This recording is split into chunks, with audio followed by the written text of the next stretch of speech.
My name is Vikas Adam, and I've narrated over 400 audiobooks on Audible, such as this one. I was named after a swimming pool. And this one. Sure as heck ain't gonna be me going down for this. And even this one. Because robots want to be free. Today, Audible has set me up with a series of challenges that will have me improvise voices while receiving prompts on the fly.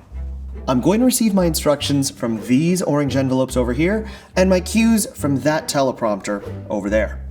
After each round, I will break down what I did, how I did it, and maybe you can learn a little bit about my process.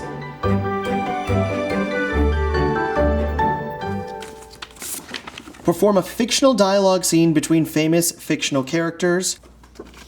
I'm scared. Okay, Dr. Jekyll and Mr. Hyde. All right, let's do it.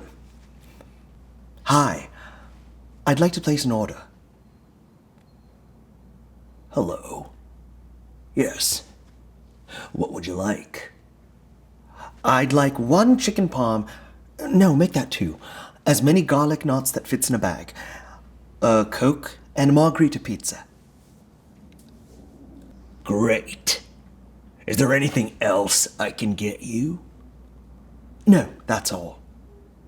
The total will be $35.60. Would you like to pay now or on pickup? I'll pay on pickup. Okay. The food should be ready in 30 minutes. See you then.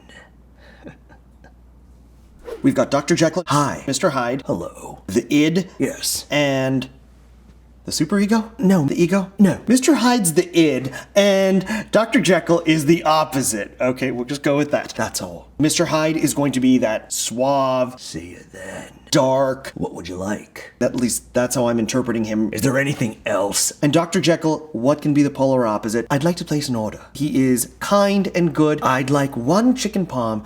No, make that 2. And maybe not completely aware of his surroundings. I'll pay on pickup. When it came to the physical aspect of these characters, since Dr. Jekyll is this open, good man, he has nothing to hide. I'd like to place an order. Versus Mr. Hyde. Wordplay. He's going to be a lot more in what would you like. He's going to have a lot more of a sinister idea as to what he's going to want to do, so that even when it comes to placing a simple food order, we don't know what Dr. Jekyll's going to get. Okay. On to the next round. Perform an in-flight announcement with increasingly complex emotions. Okay.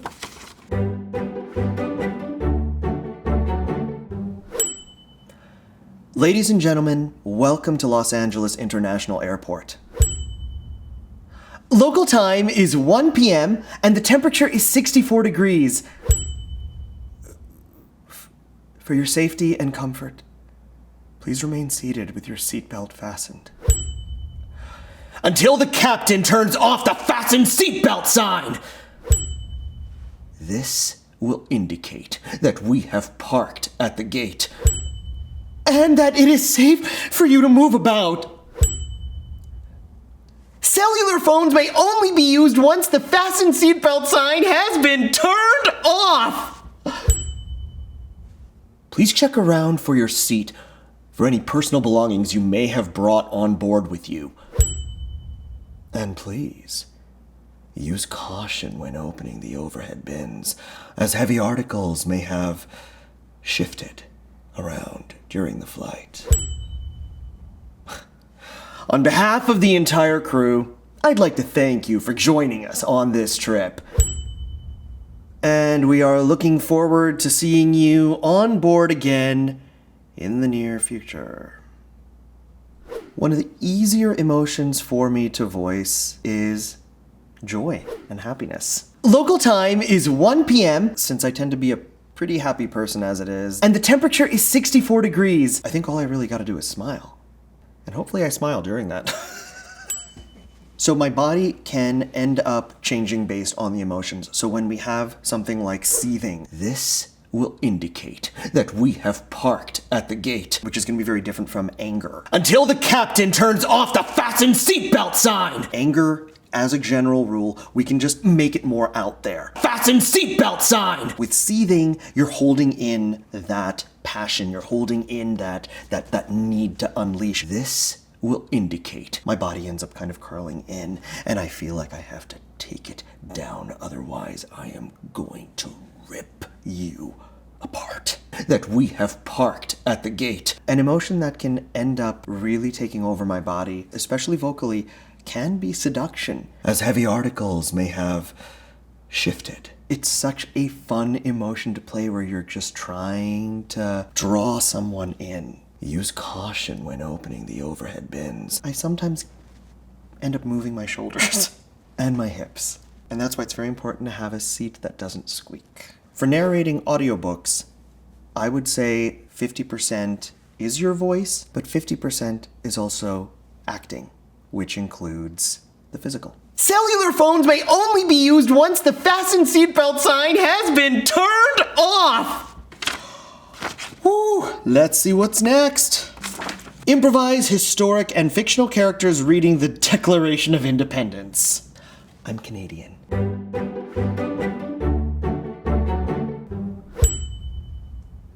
We hold these truths to be self-evident, that all men are created equal. That they are endowed by their Creator with certain unalienable rights. That among these are life, liberty, and the pursuit of happiness.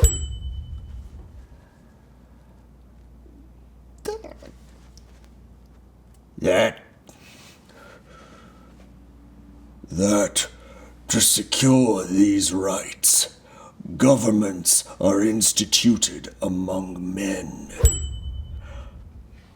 deriving their just powers from the consent of the governed.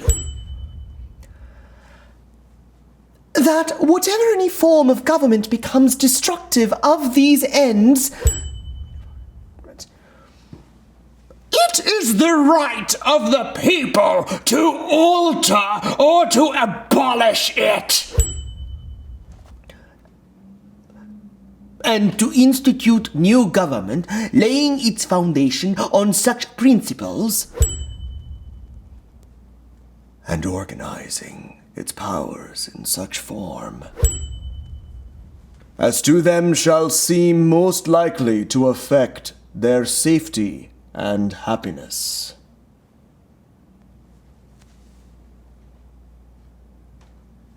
Oof. Crazy.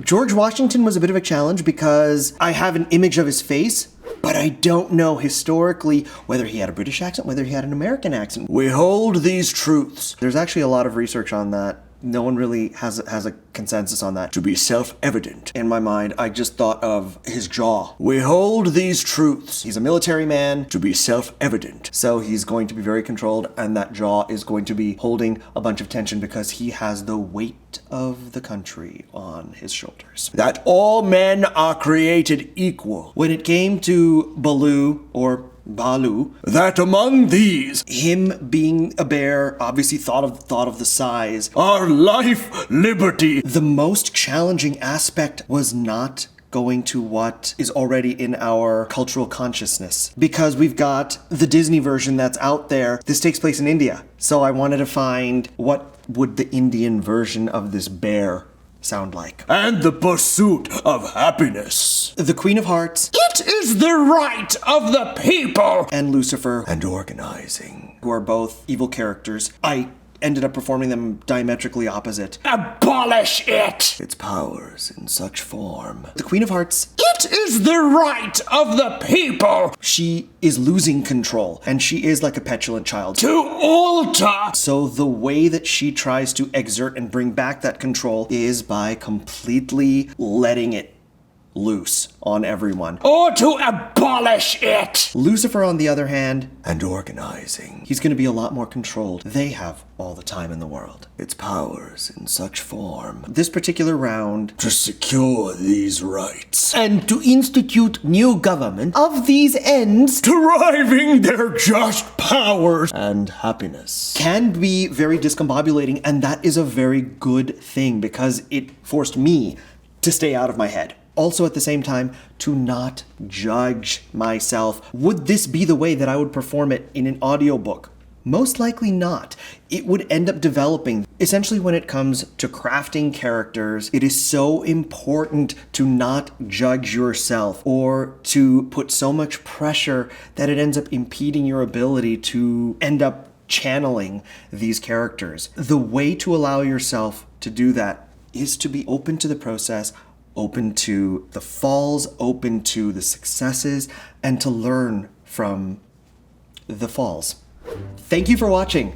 I hope that you learned a little bit about voice acting, and from here on out, we'll be able to listen to your audiobook performances a little differently. Check out my other performances on Audible, as well as many, many others.